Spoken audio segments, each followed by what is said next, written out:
वह रात किसी भयानक राक्षसी के समान थी। शमशान में यहाँ वहाँ जलती हुई चिताएं ही मानो उस राक्षसी की आंखें थी।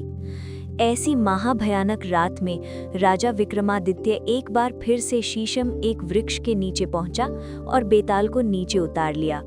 फिर वह उसे कंधे पर डालकर मौन भाव से अपनी गंतव्य की ओर चल दिया। कुछ आगे चलकर बेताल ने पुनः मौन भंग करते हुए कहा, राजन, बार बार की इस आवाजाही से मैं तो बिल्कुल ऊब चुका हूँ, किंतु तुम पर कोई फर्क नहीं पड़ा है। अब मैं तुमसे एक महाप्रश्न पूछता हूँ, इसे सुनो। दक्षिण पथ में मांडलिक नाम का एक राजा राज करता था। वह राजा बहुत ही सद्गुणी था। उसके बहुत से परिवारजन थे। उसकी स्त्री का नाम चंद्रावती था, जो मालवा की रहने वाली थी और वहाँ के एक संभ्रांत परिवार में पैदा हुई थी। राजा को अपनी उस पत्नी से एक ही कन्या उत्पन्न हुई, जिसका नाम लावण्यवती था। अपने नाम के अनुरूप ही लावण्यवती सचमुच ही मानो रूप का खजाना थी। जब वह कन्या विवाह के योग्य हुई, तब राजा के परिवारजनों ने उसके विरुद्ध एक षड्यंत्र रचा।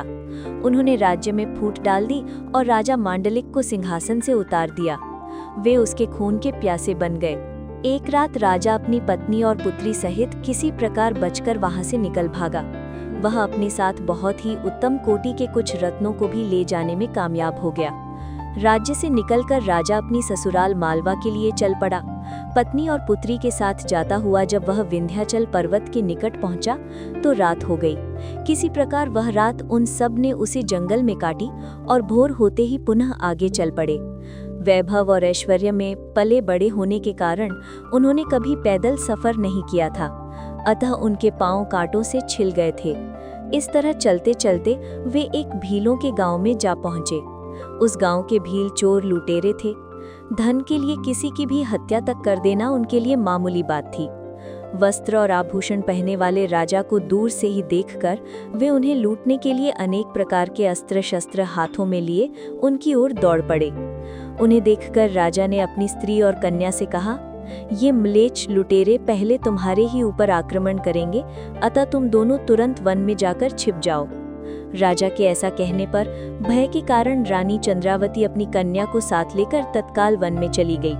कुछ देर उपरांत ही वे लुटेरे भील राजा के पास पहुंच गए और अपने अस्त्र शस्त्रों से राजा पर टूट पड़े। राजा ने अपनी समस्त शक्ति से उनका मुकाबला किया। उसने अपने तीरों से अनेक लुटेरों को मार गिराया, पर अंततः लुटेरों ने उस पर सामूहिक रूप से आक्रमण किया और उसे मारकर उसके शरीर के समस्त आभूषण उतारकर ले गए। दूर वन में छिपी हुई रानी और उसकी पुत्री ने यह दृश्य देखा तो प्राणों के भय से वह वहां से भाग निकली और दूर के घने जंगल में चली गई। उस जंगल में एक सरोवर के समीप वृक्ष के नीचे बैठकर वह दोनों विलाप करने लगी। इसी बीच उस वन के निकट रहने वाला घोड़े पर सवार कोई राजा आखेट करने के लिए अपने पुत्र के साथ उधर आ निकला। उस राजा का नाम था चंद्रसिंह और उसके पुत्र का नाम पराक्रम था। धूल में उभरे हुए उन माँ बेटी के पदचिन्ह देखकर चंद्रसिंह ने अपने पुत्र से कहा, हम दोनों इन सुंदर और उत्तम रेखाओं वाले पद चिन्हों का अनुसरण करते हुए आगे बढ़ते हैं। ये चिन्ह अवश्य ही दो महिलाओं के हैं। यदि वे स्त्रियां हमें मिल जाएं, तो उनमें से एक को तुम ब्याह लेना। पिता की बात सुनकर उसका पुत्र पराक्रम बोला, पिताजी, उन स्त्रियों में से जिसके छोटे छोटे पैर हैं, मैं उसी के साथ विवाह करूंगा। अवश्य ही वह स्त्री कम उम्र वाली है और मेरे योग्य है। दूसरी बड़े पैरों वाली से आप विवाह कर लेना। पुत्र की बात सुनकर उसका पिता बोला, तुम यह कैसी बातें करते हो पुत्र? तुम्हारी माता को मरे अभी कुछ ही दिन तो बीते हैं। वैसे योग्य गृहिणी को खोकर अब मुझे किसी और की कामना कैसे हो सकती है? इस पर उसके पुत्र सिंह पराक्रम ने उत्तर दिया, पिताजी, आप ऐसा न कहें।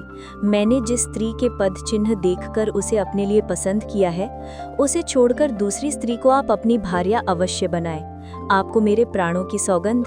फिर दोनों पैरों के निशान देखते हुए धीरे धीरे आगे बढ़ने लगे। जब वे दोनों विलाप करते हुए उन माँ बेटी के निकट पहुंचे, तो दोनों स्त्रियां सहम कर चुप हो गईं। उन्होंने उन दोनों बाप बेटे को भी कोई लुटेरा ही समझा था। लेकिन जब राजा ने अपना परिचय देकर निर्भय होने के लिए आश्वस्त किया, तब वे दोनों स्त्रियों को अपने घोड़े पर बिठाकर अपने महल ले आए। महल में पहुंचकर उन दोनों पिता पुत्र में आपस में यह वार्तालाप हुआ कि अब उन स्त्रियों के साथ विधि पूर्वक विवाह कर लेना चाहिए। दिए गए वचन के अनुसार राजा चंद्र सिंह के पुत्र पराक्रम ने रानी चंद्रावती को अपनी पत्नी बनाया, क्योंकि उसी के पैर छोटे थे, जबकि राजा चंद्र सिंह को उसकी बेटी लावण्यवती से विवाह करना पड़ा, क्योंकि उसके पैर बड़े थे। इस प्रकार पैरों की गड़बड़ी से उन दोनों पिता पुत्रों ने क्रमशः बेटी और माता से विवाह कर लिया। चंद्रावती अपनी ही बेटी की बहू बन गई। समय पाकर उन दोनों के पुत्र एवं कन्याएं उत्पन्न हुई और फिर उनके भी बेटे बेटे हुए। रात्रि के समय मार्ग में जाते हुए बेताल ने इस प्रकार यह कथा सुनाकर राजा विक्रमादित्य से पुनः पूछा, राजन, यदि तुम जानते हो तो यह बतलाओ कि उन माँ बेटियों को पुत्र एवं पिता के द्वारा क्रमशः जो संतानें पैदा हुईं, उनका आपस में क्या संबंध हुआ। यदि जानते हुए भी तुमने नहीं बतलाया तो तुम्हें पहले कहा हुआ ही शाप लगेगा। यह सुनकर राजा विक्रमादित्य सोच में पड़ गया। उन्होंने बहुत सोचा विचारा, किंतु बेताल के उस प्रश्न का कोई भी उत्तर उनकी समझ में नहीं आया। अतः वह चुप्पी साधे मौन भाव से आगे बढ़ता रहा। मृत पुरुष के शरीर में प्रविष्ट और राजा के कंधे पर बैठा बेताल इस पर मन ही मन हंसा और सोचने लगा कि इस महाप्रश्न का उत्तर इस राजा को मालूम नहीं है, फिर भी यह प्रसन्न है और सावधानी पूर्वक पैर रखता हुआ निरंतर आगे बढ़ रहा है। यह राजा बड़ा पराक्रमी है, इसलिए वंचित होने के योग्य नहीं है। इसके अतिरिक्त वह भिक्षु मेरे साथ जो चाल चल रहा है वो इतने से ही चुप नहीं रहेगा, इसलिए मैं उस दुरात्मा को ही उपाय पूर्वक वंचित करूंगा और उसकी सिद्धि इस राजा के लिए सुलभ कर दूंगा, क्योंकि भविष्य में इसका कल्याण होने वाला है। ऐसा सोचकर बेताल ने राजा से कहा, राजन, इस भयानक रात में इस शमशान में बार बार आते जाते तुमने बहुत कष्ट उठाया है, फिर भी तुम अपने निश्चय से नहीं डिगे। तुम सुख पाने के योग्य हो। मैं तुम्हारे इस आश्चर्यजनक धैर्य से संतुष्ट हुआ। अतः अब तुम इस शव को ले जाओ, मैं इसमें से चला जाता हूँ। लेकिन जाने से पहले तुम्हारी भलाई के लिए मैं जो तुमसे कहना चाहता हूँ उसे सुनो और उसके अनुसार ही कार्य करो। बेताल ने आगे कहा, हे राजन, तुम जिस भिक्षु के लिए मनुष्य का यह शरीर लेकर जा रहे हो, वह आज इस शरीर में मेरा आवाहन करके पूजा करेगा।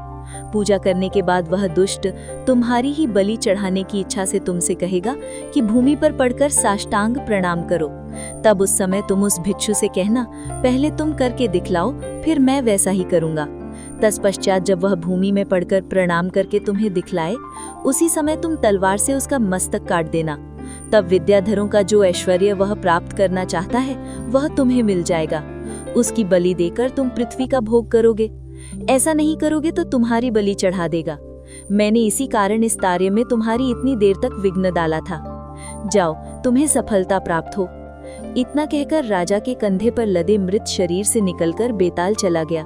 बेताल की बातों से प्रसन्न हुए राजा विक्रमादित्य भी उस शव को लादे बरगद के वृक्ष की ओर चल पड़ा, जहां उस भिक्षु ने उसे पहुंचने के लिए कहा था।